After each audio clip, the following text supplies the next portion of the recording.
Karibu katika maswali na majibu, mapambazuko ya machweo na hadithi nyingine. Maswali haya yatamsaidia mwanafunzi tangia mwaka huu 2024 hadi mwaka wa 2027, wakati ambapo Kcse itakuwa inakamilika. Mtaala huu utakuwa unaisha. Swali la kwanza tunapenda tushughulikie ni swali linalosema kwamba tenda wema, nenda zako. Tathmini ukweli wa methali hii ukizingatia wahusika wafuatao. Mhusika wa kwanza ni mwalimu mpefu.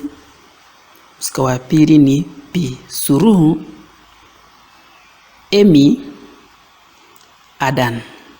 Na ni vyema unaposikia wahusika kama hawa unajua ni hadithi gani wanapatikana. Mwalimu mpefu ni hadithi ya pupa. Emi ni anapatikana kwa Emi ni pipie tembo, kwa hivyo ni hadithi ya kila mcheza wembe. Adan ni ahadi ni deni. Unafaa kufahamu hayo. Bi Suluhu alitenda wema vipi akaenda zake? Kwanza, Suluhu mumewe alimfanyia matendo mengi ambayo ni maovu. Kwa mfano, alikuwa anakula uloda na vimada wasichana wa shule vyuo vikuu, akamtoroka nyumbani na kumwacha peke yake. Licha ya hayo yote aliyomfanyia, Bi Suluhu aliendelea kumheshimu na kumshauri abadilike. Yeye alitenda mambo mazuri na akaenda zake. Kwa hivyo hii inaashiria kutenda wema na kuenda zake. Bi Suluhu alikuwa na uwezo wa kumwangamiza Suluhu hata kwa kumtilia sumu, ni kweli, lakini hakufanya hivyo. Lengo lake ilikuwa nini? Hakutaka kulipiza kisasi kwa mumewe kwa maovu yote aliyomtendea. Anasema kwamba iwapo ningemwangamiza zingeweza kuifundisha dunia funzo maalum. Kwa hivyo yeye angeua bwanake Suluhu kwa kumfanyia yale yote aliyomfanyia, hata kumtilia sumu kwenye chakula, lakini hakufanya hivyo. Ni kwa maana lengo lake ilikuwa ni kuifunza dunia funzo muhimu. Alitenda mema, yeye akaenda zake. Alimshukuru mumewe kwa kuitendea fadhila familia yake kabla ya ndoa yao kuharibika. Suluhu aliipenda familia ya mamake, ya mama mkwe, na kwa hilo mkewe alimshukuru. Licha ya yote kwamba bwana Suluhu alikuwa amemtendea unyama, alikuwa anamtendea maovu bibie, Bi Suluhu alikuwa na moyo wa kumpa shukrani. Anamshukuru, bwanangu, asante kwa sababu angalau unaangalia familia yangu. Mamangu kwa sababu mama yake alipokuwa mgonjwa Suluhu alikuwa anashughulika. Kwa hivyo alimshukuru, ni kwa sababu sasa hiyo ni kutenda wema na kuenda zako. Baada ya mume kumtoroka, aliwalea wanawe peke yake, akahakikisha wanasoma, wanakula na wanafaa. Kumbuka kwamba bwana Suluhu alipotekeleza familia yake hakujua watoto wanakula nini, wanafaa nini. Kwa hivyo bibiye Bi Suluhu akachukua majukumu ya kuwalea watoto wake na kuhakikisha wamesoma. Kwanza yule mkubwa alikuwa amekamilisha masomo ya msingi. Hivyo ni kusema kwamba Bi Suluhu aliamua kutenda mema kwa watoto wake, akatenda mema aende zake. Bi Suluhu alijua siri nyingi za bwana Suluhu mumewe, lakini aliamua kwamba hata zivijua, hata atakapoingia katika mauti atakufa nazo. Siri alizojua angeamua kuzitoa nje zingemwadhiri mumewe vibaya. Kwanza angepoteza ubunge, angeshikwa hata na serikali kwa sababu ya unyang'anyi, ubadilifu wa mali ya umma, angefungwa. Lakini akaamua kwamba siri zote alizojua ataziweka moyoni mwake. Kwa hivyo yeye alitendea bwanake mema, akaenda zake. Bi Suluhu alikuwa mwaminifu katika ndoa yake.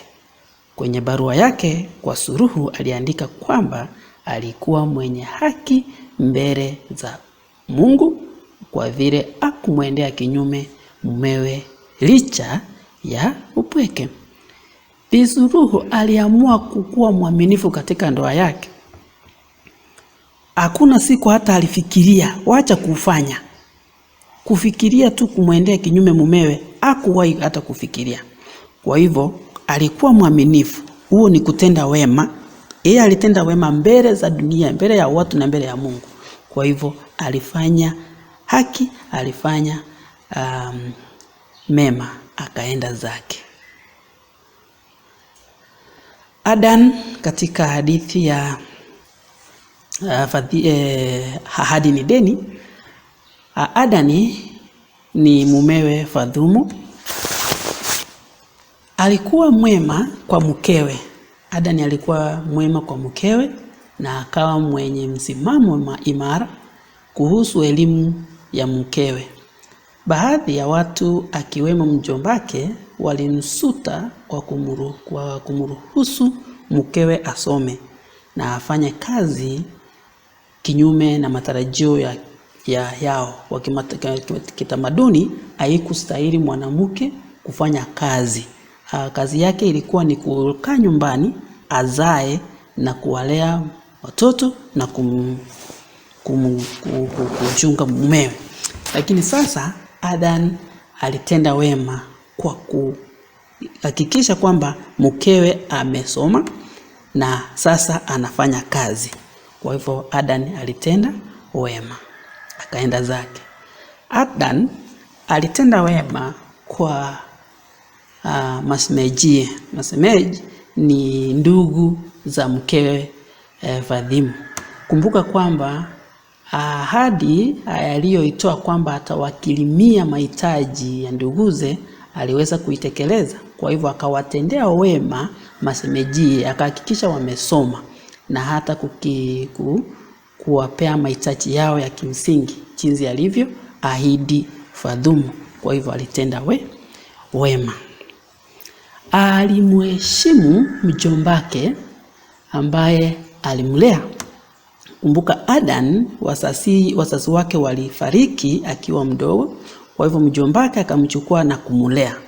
Sasa wakati ulipofika kwamba Adan anataka kumsomesha mkewe, ikawa mjombake anapinga sana. Lakini Adan hakufanya nini? Hakupingana na mjombake hadharani. Alijua kwamba yeye ndiye aliye na uamuzi moyoni mwake. Kwa hivyo akawa ametulia. Kwa hivyo alimtendea mjombake wema kwa kunyamaza, kutopingana na yeye. Sawa sawa. Alitenda wema kwa kumpenda mke wake. Alimpenda mkewe kwa dhati na kufurahia bidii yake katika ndoa na malezi. Alifurahia utulivu aliopata kwa mkewe.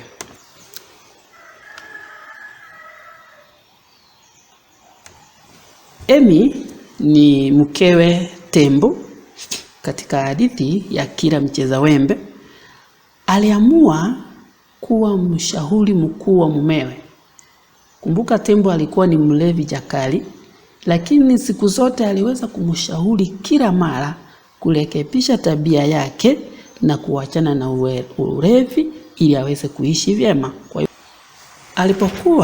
alipoona kuwa mumewe alikuwa taabani, japo alikuwa amemkosea, alihakikisha kwamba amepelekwa wapi? Hospitalini.